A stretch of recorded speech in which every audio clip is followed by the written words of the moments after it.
Alright मानुष, तो सबसे पहले जब आप अपने स्क्रीन पे, अपने सिस्टम पे एक्सेल को ओपन करते हैं,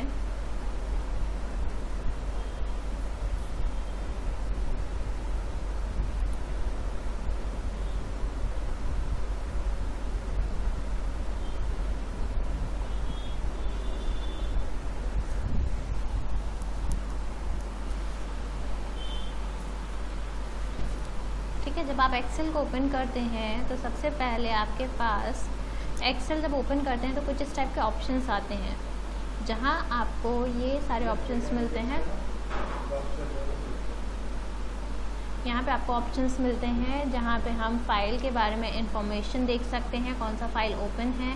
कोई नया फाइल ओपन करना हो तो यहाँ से फाइल ओपनिंग के ऑप्शंस होते हैं। तो लेट मी क्लोज, मेरे पास एक प्रीवियस विंडो ओपन था, पहले मैं उसको क्लोज कर देती हूँ और हम फ्रेश ओपन करते हैं एक्सेल को।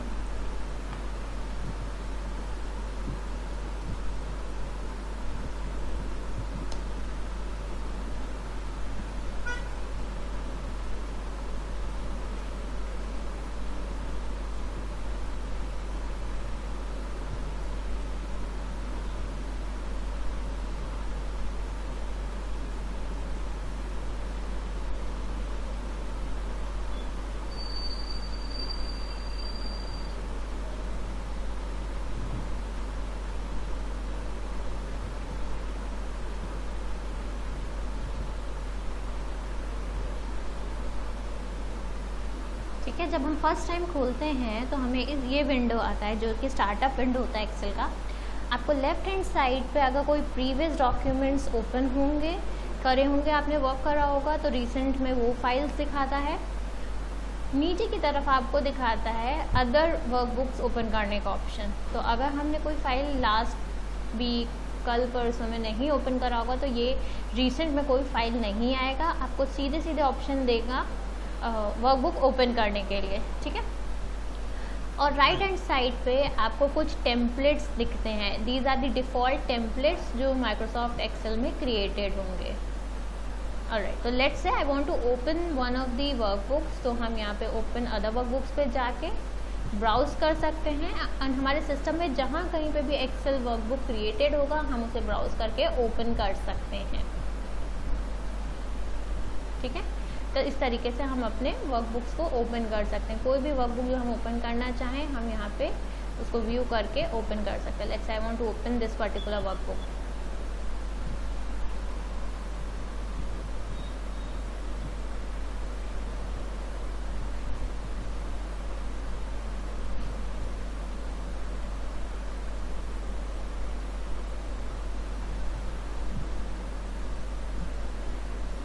जैसे ये एक वर्कबुक ओपन होके आ गई है हमारी।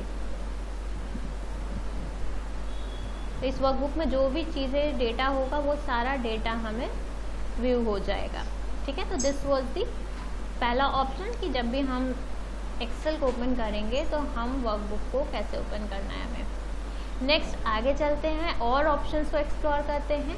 सबसे पहले हम एक्सप्लोर करेंगे जो हमारा ऊपर का सेगमेंट है, this is called the title bar. क्यों? क्योंकि इससे हमें पता लगता है हमारे वर्कबुक में कौन सा वर्कबुक खुला है। ठीक है, यानी कौन से नाम का वर्कबुक हमारा ओपन हो रखा है। Let me open one more Excel file, तो हम डिफ्रेंशिएट करके देख पाएंगे। जैसे दिस इज़ वर्कबुक जिसका नाम है वृंदा स्टोर डेटा एनालिसिस।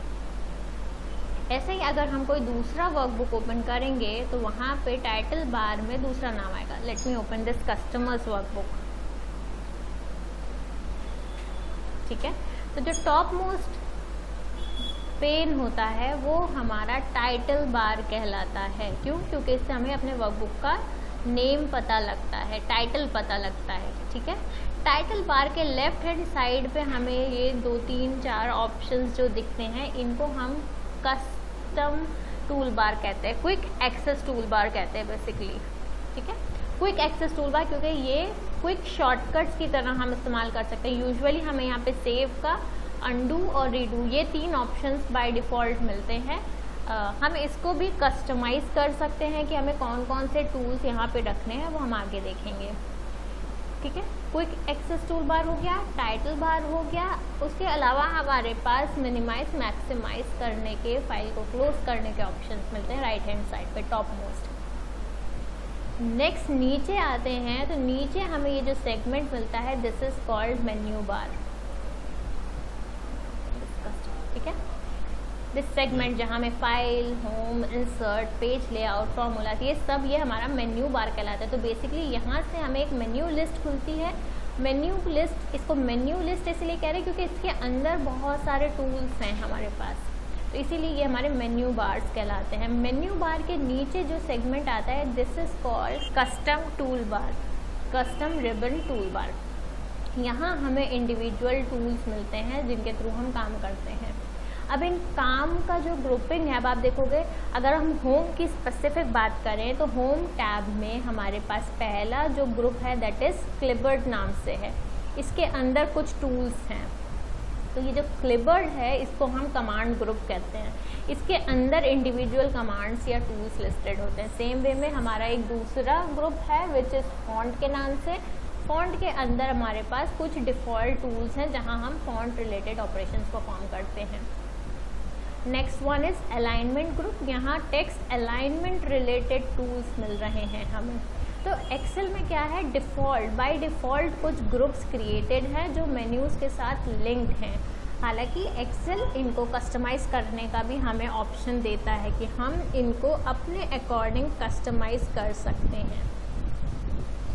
अब हम वो देखेंगे कि अगर हमें इन्हें कस्टमाइज़ करना पड़ेगा तो हम किस तरीके से करेंगे।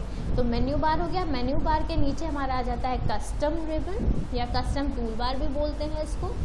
कस्टम टूल बार के नीचे हमारा ये नेम बॉक्स कहलाता है। दिस इज़ बेसिकली ये एक एड्रेस बार की तरह काम करता है।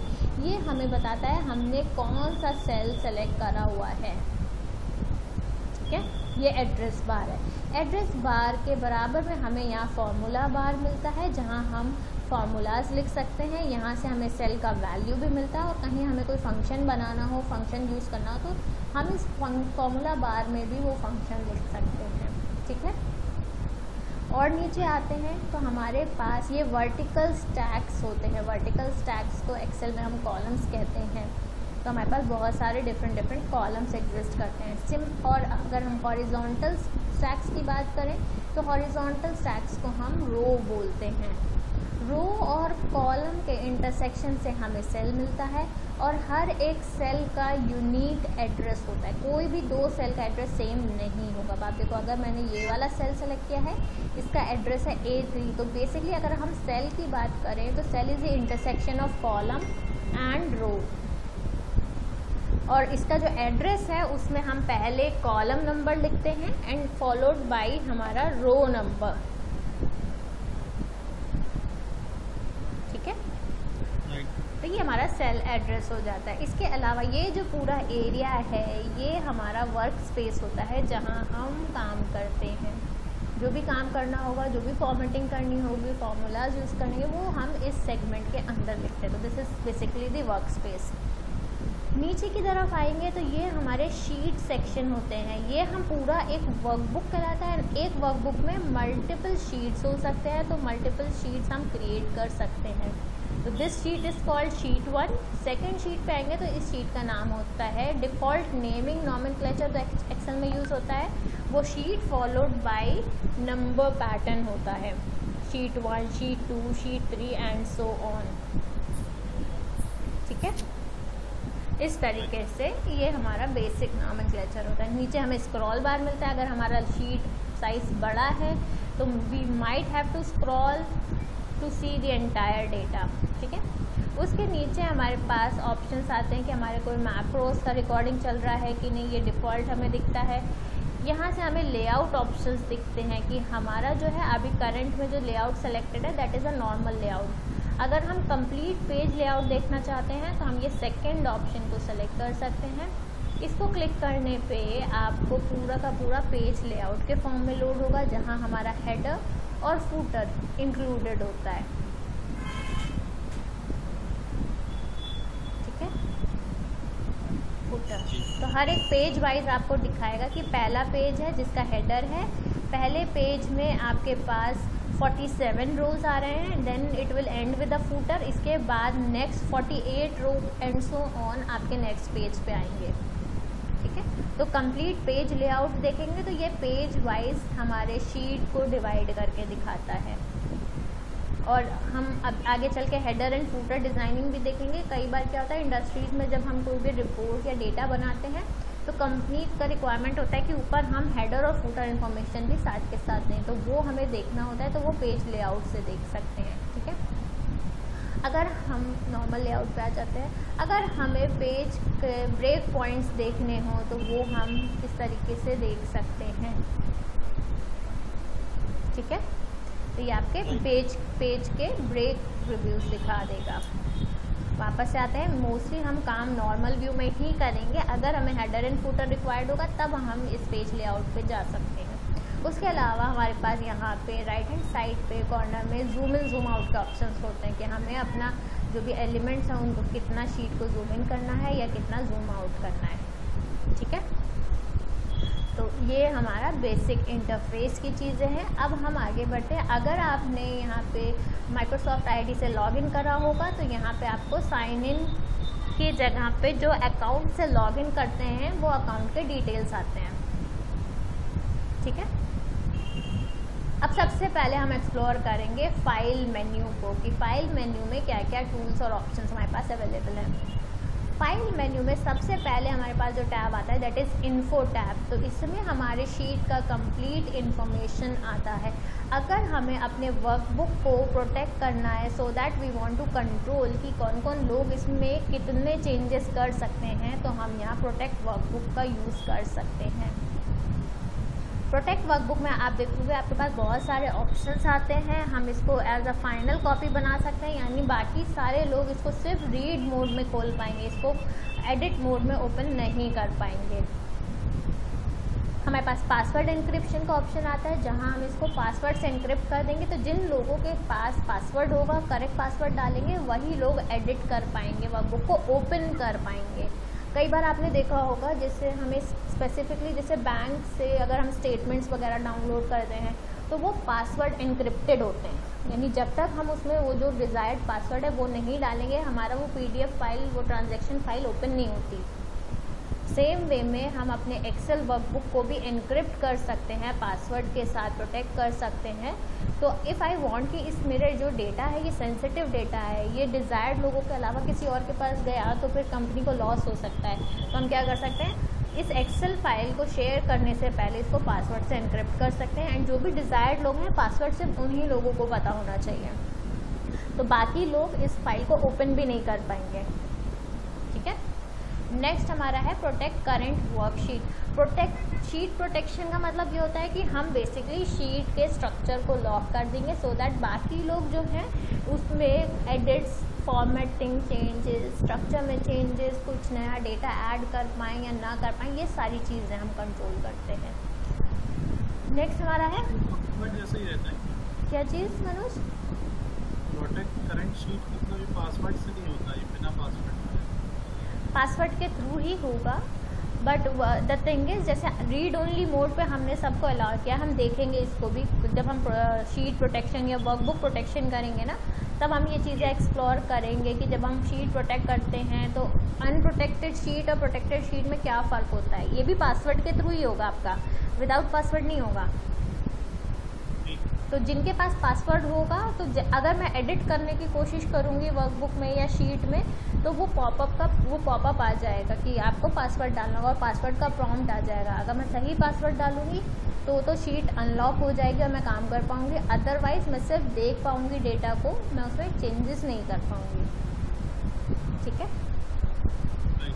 ऑलराइट। प्रोटेक्ट वर्कबुक स्ट्रक्चर, इसमें क्या आता है आपके वर्कबुक का स्ट्रक्चर, यानी आपका कोई एडिशनल शीट ऐड ना हो पाए, जितना डेटा दिया है बस उतना ही दिखे, कुछ एडिशनल शीट्स कोई छेड़छाड़ ना कर सके। तो हम क्या कर सकते हैं, प्रोटेक्ट वर्कबुक स्ट्रक्चर।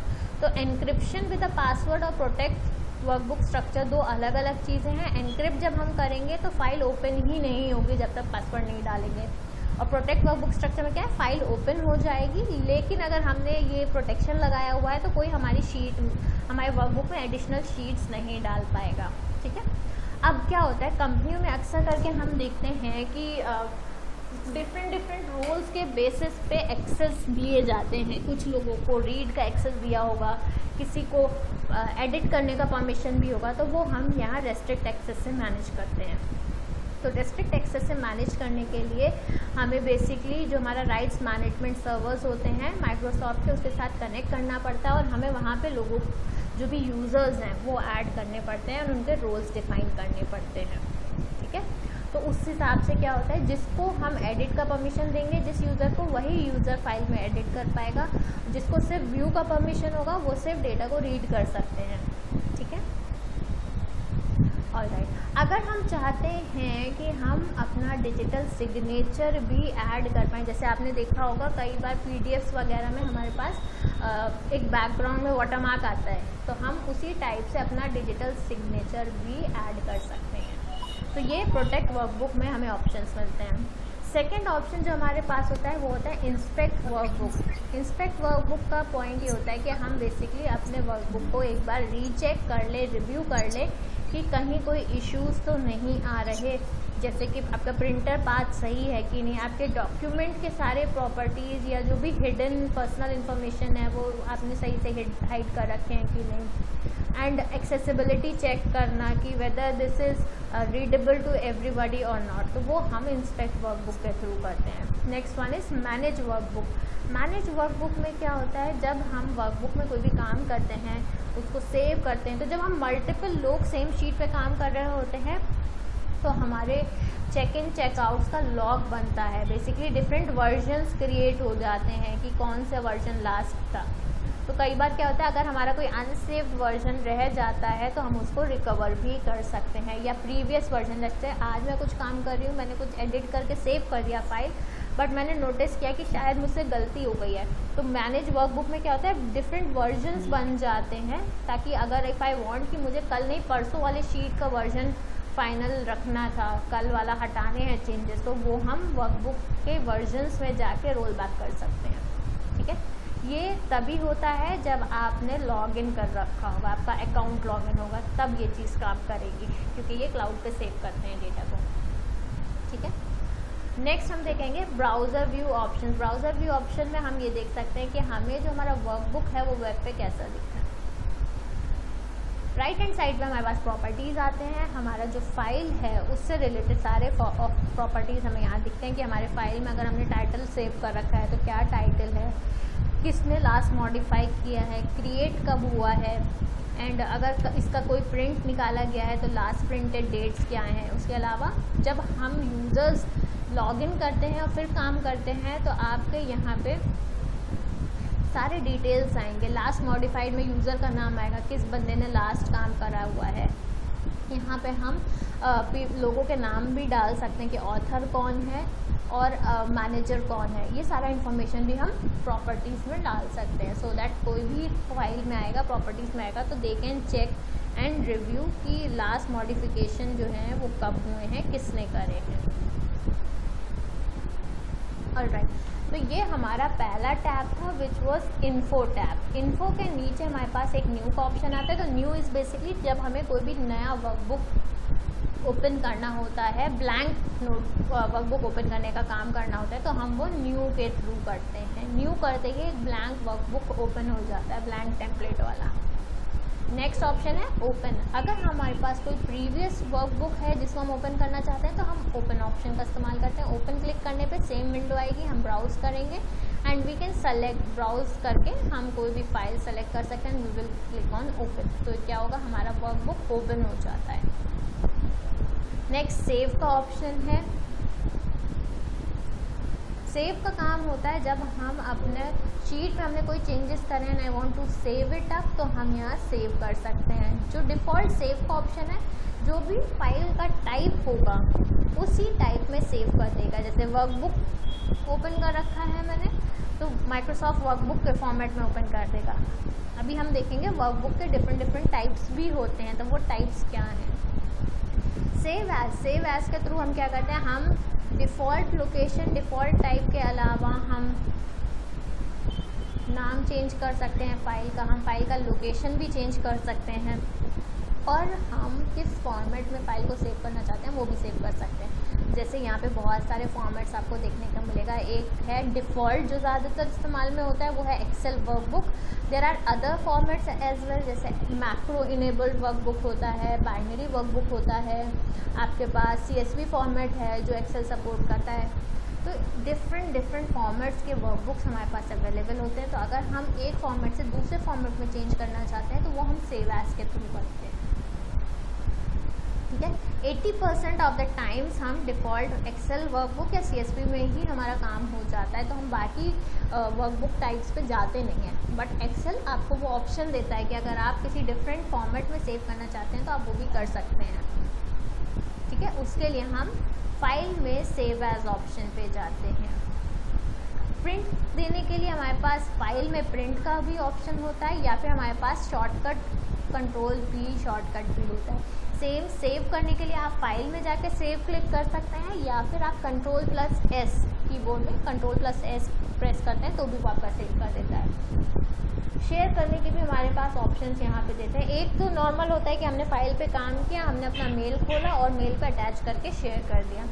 जब हम टीम में काम करते हैं and everybody is connected through a Microsoft login, तो वहाँ पे हम क्लाउड शेयर कर सकते हैं। हम इसको क्लाउड पे सेव करके जो यूज़र्स हैं डायरेक्ट उनको सर्च करके उनके साथ शेयर कर सकते हैं। सेकंड ऑप्शन ईमेल का होता है। इसके लिए हमारे पास मेल लॉगिन होना चाहिए। माइक्रोसॉफ्ट का जो मेल है आउटलुक, वो हमारे सिस्टम में कॉन्फ़िगर होना चाहिए, तो हम डायरेक्ट यहीं से मेल भेज सकेंगे। अगर वो नहीं होता है तो आपको हो सकता है ज़रूरत पड़ेगी कि आप सेपरेटली अपना मेल बॉक्स खोलेंगे, देन वहाँ अटैच करेंगे, ठीक है। यहाँ से आपके पास PDF में भेजने का भी ऑप्शन है। अब आप मेल पे कैसे भेजना चाहते हैं, as an attachment, as PDF, as XPS या फिर फैक्स के फॉर्मेट में भेजना चाहते हैं, तो ये सारे ऑप्शंस ईमेल के अंदर आपके पास रहते हैं। नेक्स्ट हमारे पास जो ऑप्शन आता है दैट इज़ एक्सपोर्ट, यानी हमारा जो फाइल है वो अभी एक्सेल का फाइल है। अगर हम चाहें तो हम उसको PDF में एक्सपोर्ट कर सकते हैं, PDF में सेव कर सकते हैं। उसके लिए हमें एक्सपोर्ट ऑप्शन में जाना पड़ता है। तो पहला आपको सीधे PDF फॉर्मेट मिलता है। सेकंड, अगर आप PDF के अलावा किसी और फॉर्मेट में सेव करना चाहते हैं तो हमारे पास यहाँ चेंज फाइल टाइप का ऑप्शन होता है, जहाँ से हम डिफ़ॉल्ट वर्कबुक है, इसके अलावा हम एज स्प्रेडशीट भी यूज़ कर सकते हैं। स्प्रेडशीट्स आप बेसिकली गूगल स्प्रेडशीट्स में कन्वर्ट कर सकते हैं फाइल को, जो कि आप गूगल शीट्स पे सही फॉर्मेटिंग के साथ देख सको। आपको टेम्पलेट के फॉर्म में एक्सपोर्ट करना है तो आप टेम्पलेट भी बना सकते हैं, ठीक है। लेट्स से मैंने एक फ़ाइल बनाई एंड मुझे वो टेम्पलेट बार बार यूज़ करना पड़ता है, उतने हेडर्स, उतने टाइटल्स मुझे बार बार डिफ़ाइन करने पड़ते हैं। तो मैं क्या कर सकती हूँ, मैं एक ब्लैंक फाइल बनाऊँ जिसमें मैं सिर्फ अपने कॉलम्स या टेबल्स में जो हेडर्स चाहिए वो इन्फॉर्मेशन दे दूँ और उसको एज टेम्पलेट सेव कर दूँ। जैसे अक्सर करके जो लोग बिलिंग का, फाइनेंस का काम करते हैं तो उनका बिलिंग का टेम्पलेट सेम होता है। तो उस केस में क्या करते हैं, आप अपना एक फिक्स टेम्पलेट बना के फाइल को एक्सपोर्ट करके सेव कर सकते हैं टेम्पलेट में, और जब भी आपको काम करना हो आप हर बार जब भी एक्सेल खोलेंगे आप इस टेम्पलेट को लोड करा के अपना काम कर सकते हो। तो एटलीस्ट आपका जो टेम्पलेट तक पहुंचने वाला काम होता है वो आसान हो जाता है, वो स्टेप्स आपके फिल्टर आउट हो जाते हैं, ठीक है। नेक्स्ट हमारे पास पब्लिश का ऑप्शन आता है। अगर हमें अपने एक्सेल को पावर BI जैसे विजुअलाइजेशन टूल्स के साथ लिंक करना होता है तो हम क्या कर पाएंगे, हम डायरेक्टली यहाँ का डेटा को पावर BI पे पब्लिश कर सकते हैं।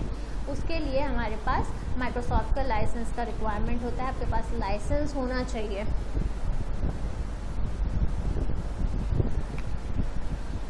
देन आप अपने माइक्रोसॉफ्ट के जितने भी एप्लीकेशंस हैं, चाहे वो माइक्रोसॉफ्ट एक्सेल हो, वर्ड हो, पावर पॉइंट हो, पावर BI हो, माइक्रोसॉफ्ट का टीम्स हो, वो सारे फिर क्या होते हैं, माइक्रोसॉफ्ट 365 का लाइसेंस लेते ही सब आपस में इंटीग्रेट हो जाते हैं। तो आप एक जगह के काम को आराम से दूसरी जगह एक्सपोर्ट, पब्लिश, पुश कर सकते हैं, ठीक है। क्लोज से क्या होता है, क्लोज से अभी हमने जो फाइल खोल रखी है which is customers Excel file, वो क्लोज हो जाएगी।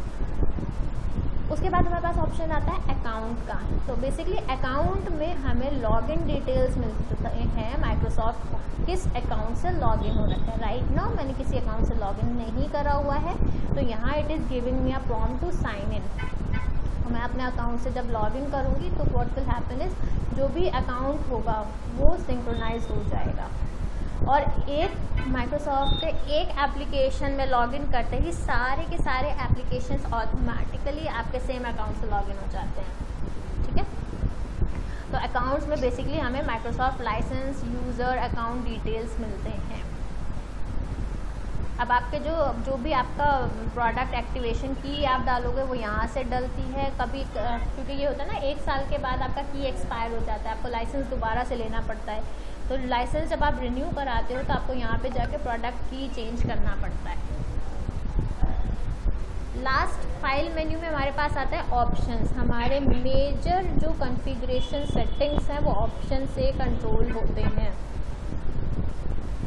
ऑप्शंस में सबसे पहले हमारे पास आता है जनरल। जनरल का काम है जो बेसिक सेट ऑफ ऑपरेशंस है जो एक्सेल में काम करने के लिए हमें ओपन करते ही दिखेंगे, वो यहाँ से कंट्रोल होते हैं। फॉर एग्जांपल हमें क्विक एनालिसिस ऑप्शन दिखाने हैं कि नहीं, फ़ॉन्ट, डिफ़ॉल्ट फ़ॉन्ट क्या यूज़ करना है। अभी हमने शीट खोली हुई है, हम इसमें कुछ भी लिखेंगे तो कौन सा डिफ़ॉल्ट फ़ॉन्ट आएगा, डिफ़ॉल्ट फ़ॉन्ट का साइज़ क्या आएगा, नॉर्मल व्यू क्या आएगा, कितनी शीट्स बाय डिफ़ॉल्ट आनी चाहिए। अच्छा, जब हमने बाय डिफ़ॉल्ट कोई भी एक नया खोलेंगे, जितने शीट्स हम यहाँ लिखेंगे ना, जब भी हम कोई नया वर्कबुक ओपन करेंगे उतने नंबर ऑफ़ शीट्स लोड होते हैं। तो ये हमारा ऑप्शंस में जनरल से कंट्रोल होता है। देन हमारा यूज़र नेम क्या शो करना चाहिए शीट पे, वो डिफ़ॉल्ट सेटअप्स में डिफ़ॉल्ट में क्या क्या चीज़ें रखनी है, ये सारी चीज़ें हमें जनरल से कंट्रोल होता है। नेक्स्ट हमारे पास आता है फार्मूलाज का टैब। फार्मूला रिलेटेड सेटिंग्स हम फार्मूलाज से कंट्रोल करते हैं। इसमें हम सारी चीज़ें देखेंगे कि क्या फार्मूला का जो कैलकुलेशन है ऑटोमेटिक रखना है, मैनुअल रखना है, या कुछ एक्सेप्शंस रखने हैं।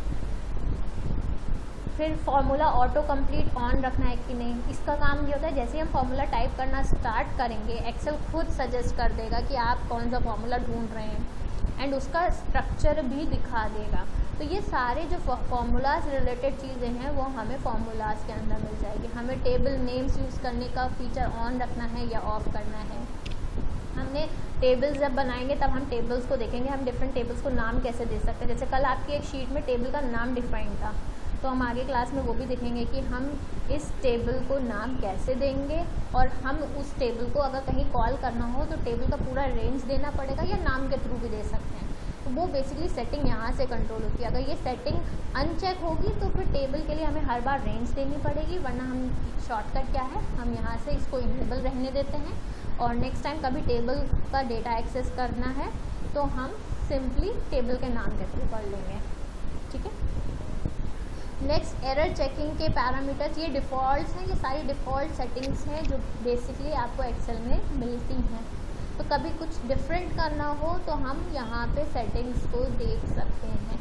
एरर चेकिंग में क्या क्या रूल्स लगने हैं वो यहाँ से कंट्रोल हो रहे हैं। नेक्स्ट हमारे पास प्रूफिंग आता है। प्रूफिंग में बेसिकली हम एक्सेल में कोई टेक्स्ट लिखते हैं तो उसको ऑटो करेक्ट कैसे करता है एक्सेल, वो सारे कनेक्शंस होते हैं। जैसे अगर हमने कोई फॉर्मूला लिखा है, वो लोअर केस में लिखा है या अपर केस में लिखा है, उसको इग्नोर करना है या रखना है, तो वो चीज़ें स्पेलिंग ऑटो करेक्ट करने के लिए तो हमने यहाँ पे जैसे बाय डिफ़ॉल्ट सेलेक्टेड है इग्नोर अपर केस। तो अगर हमने कोई वर्ड लिखा है उसमें कहीं कोई अपर केस लिखा है, कोई स्मॉल केस लिखा है, तो वो स्पेलिंग मिस्टेक में ना जाए।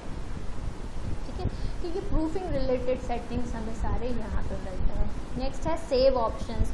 यहाँ पे हमें डिफ़ाइन करना होता है कि हमें डिफ़ॉल्ट सेव का टाइप क्या रखना है, जो कंट्रोल एस करती है उसी टाइप में सेव हो। यहाँ हमारे पास सारे एक्सेल के फॉर्मेट्स मौजूद हैं।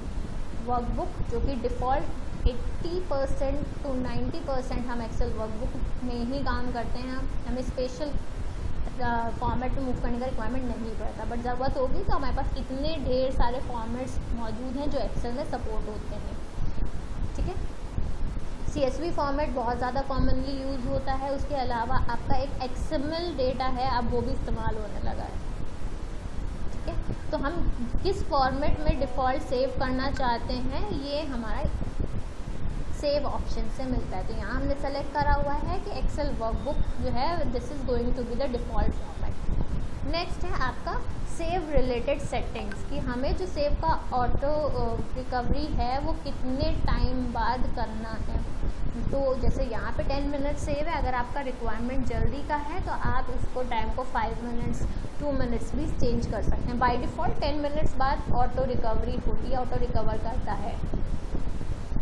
नेक्स्ट वन इज़ फाइल का डिफ़ॉल्ट लोकेशन क्या होगा। तो जब भी मैं कोई भी फाइल पर काम करूँगी ना, जस्ट सेव इट अप, जो भी लोकेशन यहाँ दी होगी उस लोकेशन पे सेव होगा मेरा डेटा जाके।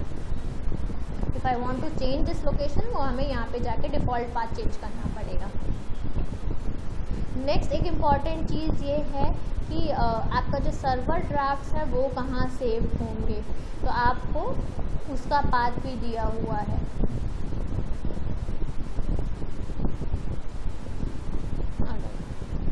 और एक इम्पॉर्टेंट लोकेशन ये भी है, जैसे कई बार क्या होता है हम काम कर रहे हैं, काम करते करते लेट्स से हम सेव नहीं कर पाए, सिस्टम बंद हो गया ड्यू टू एनी रीज़न, या हमने गलती से एक्सेल क्लोज कर दिया, तो हमारा कई बार क्या होता है डेटा लॉस हो जाता है। तो एक्सेल क्या करता है, हमारे लिए एक टेम्प्रेरी फाइल बना के रखता है। तो अगर कभी ऐसे कुछ होता है कि बिना सेव करे हमने फ़ाइल को क्लोज कर दिया है बिरयानी में, या सिस्टम बंद हो गया, इस वजह से फ़ाइल बंद हो गई है, तो हमारा ये जो ऑटो रिकवरी वाला लोकेशन है जो सेट होता है यहाँ पे, इस पे हमारी फ़ाइल मौजूद होती है, हम वहाँ से अपने फ़ाइल को रिकवर कर सकते हैं। तो दिस इज़ एन इम्पॉर्टेंट बात। कभी ऐसा हो कि सिस्टम शटडाउन की वजह से क्लोजर हो गया है, तो हम रिकवरी पाथ पे जाके अपने फ़ाइल को रिस्टोर कर सकते हैं। Next one is language setting. Basic language pack कौन सा रखना है वो यहाँ से सेट होता है। Lastly we have some advance setting options कि हमें ऑटोमेटिक जो हमारे एडवांस सेटिंग्स हैं, जैसे कर्सर का मूवमेंट कैसे होना चाहिए, आपके कट कॉपी पेस्ट किस तरीके से वर्क करने चाहिए, वो कट कॉपी पेस्ट ऑप्शन से सेलेक्ट होते हैं। अब हम कोई इमेज इंसर्ट करते हैं एक्सेल में, तो उसमें एडिटिंग हमें रखनी है नहीं रखनी है, इमेज कंप्रेस करना है, क्या डिफ़ॉल्ट साइज़ रखना है, वो सारी चीज़ें हम यहाँ से कंट्रोल करते हैं। प्रिंट के टाइम पे हाई क्वालिटी मोड ऑन रखना है या ऑफ रखना है, वो सेटिंग्स भी यहीं से कंट्रोल होती है। चार्ट के एलिमेंट्स को शो कराना है होवर करने पे या नहीं, वो यहाँ से ही कंट्रोल होता है। नेक्स्ट हमारे डिस्प्ले रिलेटेड सेटिंग्स कि हमें फॉर्मूला बार शो करना है कि नहीं, हमें स्क्रीन टिप्स दिखाने हैं कि नहीं, हमें क्विक एक्सेस में वर्कबुक्स के कितने नंबर दिखाने हैं, रिसेंट में कितने वर्कबुक्स दिखाने हैं। जैसे हम जब ओपन करते हैं बाय डिफ़ॉल्ट हमें कुछ रिसेंट फाइल्स दिखते हैं, अगर हमने पहले खोल रखा होगा, उसका मैक्सिमम कितना काउंट तक हमें दिखाना है वो यहाँ से कंट्रोल हो जाता है। हॉरिजॉन्टल स्क्रॉल बार दिखाना है या नहीं दिखाना, वर्टिकल स्क्रॉल बार दिखाना है या नहीं, शीट का टैब दिखाना है या नहीं, ये सारे फीचर्स हम एडवांस में जाके कंट्रोल करते हैं। ठीक है, तो ये बेसिक सेट ऑफ कॉन्फ़िगरेशंस हैं। ज़रूरी नहीं है कि आपको इसको इस्तेमाल करना ही पड़ेगा, लेकिन कभी कभार जैसे रिक्वायरमेंट आ गई तो एटलीस्ट आपको पता होना चाहिए कि वो कहाँ पे मिलेगा। नेक्स्ट हमारे पास आता है कस्टमाइज्ड रिबन। अब हम आते हैं मेन इस रिबन्स के ऊपर। इन रिबन से पहले आपको दो सेगमेंट्स यहाँ पे दिखते हैं, एक लेफ्ट हैंड साइड पे कमांड्स हैं और एक राइट हैंड साइड पे। तो यहाँ पे पहले जैसे पॉपुलर कमांड जो ज़्यादा यूज़ में आते हैं वो कमांड्स मेंशन्ड है।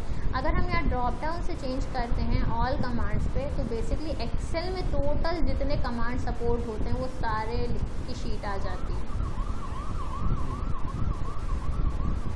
इफ़ आई वांट टू सी कौन कौन से कमांड्स हैं जो अभी मेरे रिबन्स में नहीं है, तो I can go for this commands not in the ribbon. ठीक है, तो अभी के लिए I am just changing it to, आप टूल टैब्स में देखना चाहें तो हमें ये दिखाएगा कौन कौन से टैब में क्या क्या ऑप्शन हमारे पास अवेलेबल होते हैं। फॉर एग्जांपल अगर हम ड्राइंग टूल्स की बात करें तो हमारे पास फॉर्मेट में क्या क्या ऑप्शंस होते हैं, शेप स्टाइलिंग के क्या क्या ऑप्शंस होते हैं, तो हम इसको पॉपुलर कमांड्स पे वापस कर देते हैं। अब एक चीज़ नोटिस हमें ये करनी है, हमारे पास कस्टमाइज्ड रिबन में सेलेक्टेड है मेन टैब्स, तो that is main menu bar. Main menu में मेन टैब में कौन कौन से सेक्शंस या सेगमेंट्स दिखने चाहिए वो यहाँ से कंट्रोल होता है। लेट्स से इंसर्ट टैब को अनसेलेक्ट करके I just click on okay, तो आप देखो जैसे ही मैंने इंसर्ट टैब को हटा दिया, इंसर्ट टैब यहाँ पे दिखना बंद हो गया है। वापस से ऑप्शंस में जाएंगे, कस्टम रिबन पे जाएंगे, अब आप देखो इंसर्ट चेक कर देंगे, ओके कर देंगे तो इंसर्ट टैब वापस आ जाएगा। यानी हम कस्टम रिबन में जाके कंट्रोल कर सकते हैं हमें कौन कौन से टैब्स दिखाने हैं, कौन से टैब नहीं दिखाने। जी। अब अगर हम होम को एक्सपैंड करते हैं लेट्स से, तो होम में हमें डिफरेंट ग्रुप्स दिख रहे हैं, clipboard, font, alignment, number, style, cells, editing. तो बेसिकली ये ग्रुप्स दिख रहे हैं, जो ग्रुप्स ये दिख रहे हैं ये ग्रुप्स बने हुए हैं। तो हम यहाँ से अपने टैब का डिज़ाइन कंट्रोल करते हैं, कस्टमाइज़ करते हैं। जितने ग्रुप्स बनाएंगे उतने ही पार्टीशंस यहाँ बन के आ रहे हैं, ठीक है। और हर एक ग्रुप में बहुत सारे टूल्स बने हुए होंगे। जैसे अगर हम फॉन्ट की बात करें, फॉन्ट में बहुत सारे टूल्स बने हुए होंगे, यही टूल्स हमें यहाँ पे ऑप्शंस में दिख रहे होंगे, ठीक है। तो इस तरीके से हम कमांड ग्रुप को कंट्रोल कर सकते हैं। अभी तो ये डिफ़ॉल्ट है, डिफ़ॉल्ट एक्सेल में कुछ टैब्स होते हैं जो हमें दिखते ही दिखते हैं। एक्सेल हमें ऑप्शन देता है कि हम अपने लिए खुद का एक नया टैब बना सकें। नया टैब बनाने के लिए हम यहाँ न्यू टैब कर सकते हैं। न्यू टैब करते ही अब देखो एक नया टैब बन के आ गया। इसको रीनेम कर सकते हैं।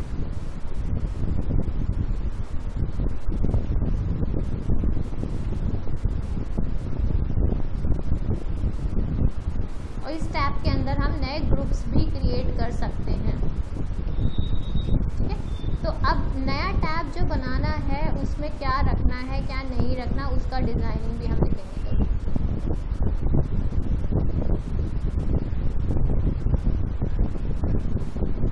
जैसे हम इस एक टैब पे आते हैं, एक टैब मैंने बनाया हुआ है, एक नया टैब बनाया है। इसमें मैंने दो ग्रुप्स बनाए हैं, एक एडिट का, एक फार्मूला में। एडिट्स के अंदर मैंने कुछ टूल्स ऐड करे हैं, फार्मूलाज के अंदर कुछ टूल्स ऐड करें। Let's say I want to create a new group. मैंने एक नया ग्रुप बनाया, रीनेम कर देते हैं इसको।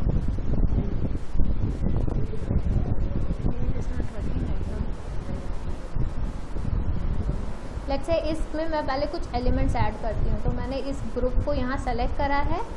आपने लेफ़्ट पैनल में जाके टूल को सेलेक्ट करना है और ऐड क्लिक करना है। जैसे ही हम ऐड क्लिक करेंगे किसी भी टूल पे जाके, जो ग्रुप सेलेक्टेड होगा वो उस ग्रुप में ऐड होते जाएंगे। अब लेट्स आई वांट कि फॉन्ट कलर ऊपर दिखाना है, तो up and down arrow keys का इस्तेमाल हम कर सकते हैं एलिमेंट्स को ऊपर नीचे मूव करने के लिए, ठीक है। तो हमने ये ग्रुप्स क्रिएट कर दिए और इस एक टैब में क्रिएट कर दिया। मैंने टैब इनेबल कर दिया है। तो आप देखो एक ये न्यू टैब बन गया। न्यू टैब में क्या दिख रहे थे, 3 ग्रुप्स हमें दिख रहे थे। 3 ग्रुप्स में जो जो एलिमेंट्स ऐड करे हैं वो वैसे वैसे एलिमेंट्स ऐड होते थे। अब एक न्यू टैब जो बनाया था इसमें हमने कोई एलिमेंट नहीं ऐड किया था, तो ये पूरा ब्लैंक दिख रहा है। तो इस तरीके से एक्सेल में हम कस्टमाइजेशन कर सकते हैं।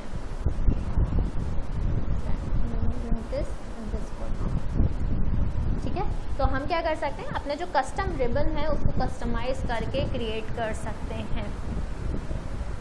नेक्स्ट हम बात करते हैं हमारा क्विक एक्सेस टूल बार की। क्विक एक्सेस टूल बार ये टॉप मोस्ट टूल बार था हमारा।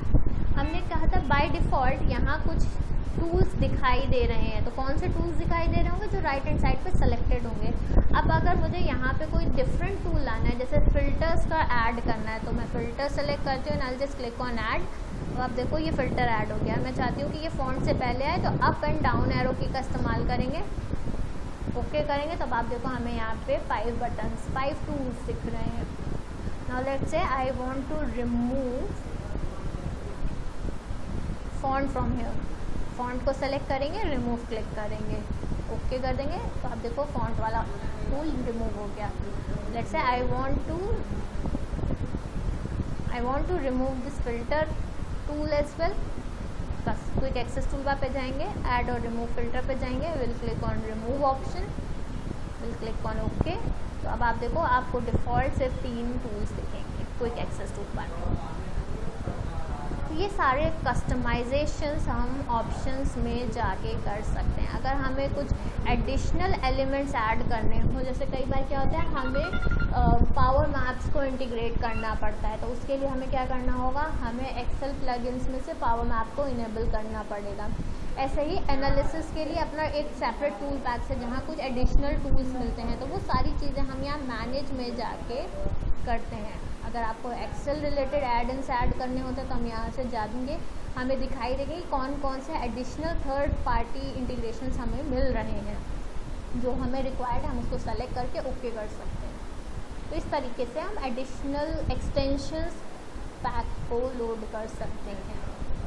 ठीक है, तो ये सेटिंग्स थे हमारे फाइल के। तो फाइल टैब में जितने ऑप्शंस मिलते हैं उनमें किसमें क्या होता है वो चीज़ें हमने देखी। ठीक है मनोज, तो फाइल से बेसिकली हम अपने एक्सेल के सेटिंग्स को कंट्रोल करते हैं, कॉन्फ़िगरेशंस को कंट्रोल करते हैं, और हम अपने कुछ डिफ़ॉल्ट्स को कंट्रोल करते हैं कि लाइक जब हम ओपन करेंगे, सेव करेंगे तो डिफ़ॉल्ट पैरामीटर्स क्या होने वाले हैं। प्लस उसके साथ साथ हाँ जी, मेन्यू टूल बार नहीं दिखता है या फिक्स हो जाता है ऊपर को क्लिक करते हैं राइट साइड में। मेन्यू कौन सा, क्या नहीं दिख रहा आप मुझे ये बताएंगे? नहीं मेरे हाँ, जैसे कई बार गायब हो जाता है, यहाँ कहीं तो ऊपर से कर देते हैं जहाँ अपना जो अभी आप रीस्टोर के आसपास मिनिमाइज के बाजू।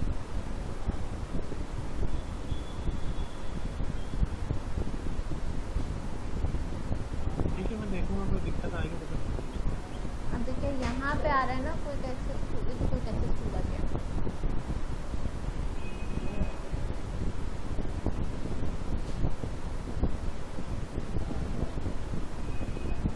इससे आ जाएगा।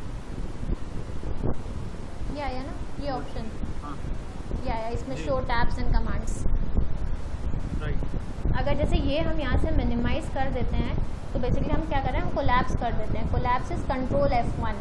तो आपको शीट पे जब काम करना हो और आपको शीट पे ज़्यादा स्पेस चाहिए होता है तब हम इसका इस्तेमाल करते हैं। कई बार गलती से भी हो जाता है, तो कंट्रोल F1 शॉर्टकट है इसका, हाइड अनहाइड का। जैसे कोलैप्स भी कंट्रोल F1 से हो जाएगा, कंट्रोल F1 से आपका डिस्प्ले भी हो जाएगा। या कभी आपको शॉर्टकट याद नहीं है तो ये है रिबन डिस्प्ले ऑप्शन, यहाँ पे जाके शो कर सकते हैं। ठीक है मनोज, जी। तो आज की क्लास में हम इतना ही रखेंगे। बाकी नेक्स्ट हम मंडे को स्टार्ट करेंगे होम टैब से।